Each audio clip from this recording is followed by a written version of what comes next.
Təcrübəsizdə də iş var. Əlbəttə ki, çox olur zaten bu sahədə üzrə. Yəni kiminsə əgər gilə belə deyim də, yəni gilə üçün bildirim ki sizə, yəni kifayət qədər təcrübəsizlər üçün işlər var. Xüsusilə də gənc nəslin nümayəndələrdə.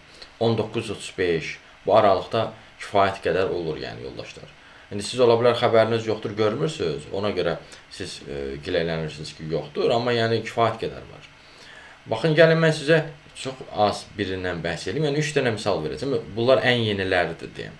Yəni belə deyim də son 48 saatındır deyən.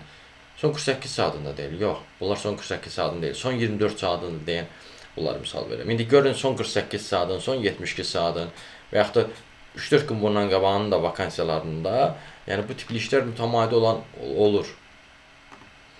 Baxın, biri misal Bolt şirkətindədir. Müştəri dəstəyi əməliyyatları agenti işidir yoldaşlar. İngilis və rus dilini həm yazılı, həm də şifahi şəkildə sərbəst bilirsinizsə, bu işə müraciət edə bilərsiniz. 7/24 rejimdə işləməyə hazır olmalısınız. Bu böyük ehtimal bu onlayn bir iş olacaq yoldaşlar. Çünki bu 7/24 işləyirsə, bu sizi böyük ehtimal belə işlədəcək, onlayn işlədəcək.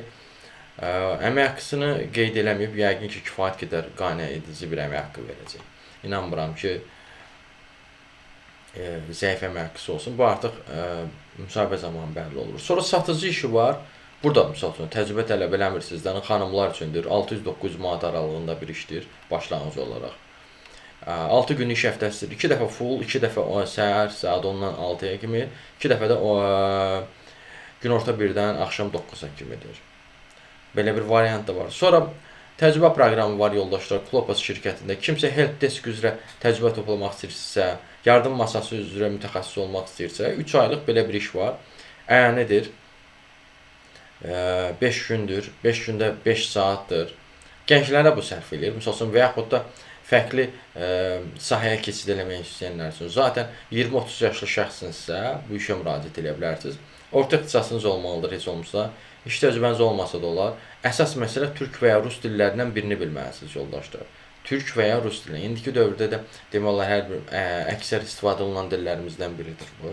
Türk və ya rus dili. Ona görə də düşünmürəm ki, çətinlik çəkəsiniz. Çoxunuzun ürəyiniz ola bilər. Bir də əlavə olaraq kompüterdən istifadə edə bilməlisiniz. Ofis proqramlarını, internet və e-poçt tətbiqlərindən istifadə edə bilməlisiniz. Bilirsinizsə, düşünə bilərsiniz. Bu da yəni orta səviyyəli bir Azərbaycan vətəndaşının yəni bilməsi gərəkən şərtlərdən biridir. Yəni bu əgər ki normal bir iş həyatına addım atmaq istəyirsinizsə, belə işlərdən fürsət olaraq istifadə edə bilərsiniz. İstifadə eləməyiniz üçün də bu baxın təməl sizdən bir şeylər tələb elədir. Nə təcrübə tələb elədir, nə ali təhsil tələb elədir, nə ingilisi tələb elədir. Sadəcə dedir ki, hələ türkü və yaxud da rusu bilin. İkisindən birini bilin. Bir də kompüteri açmağı bacarın, kompüterdə işləməyə bacarın, ofis proqramlarında işləməyə bacarın, məktub göndərməyə bacarın. Bacarırsa müraciət edə bilərsiniz.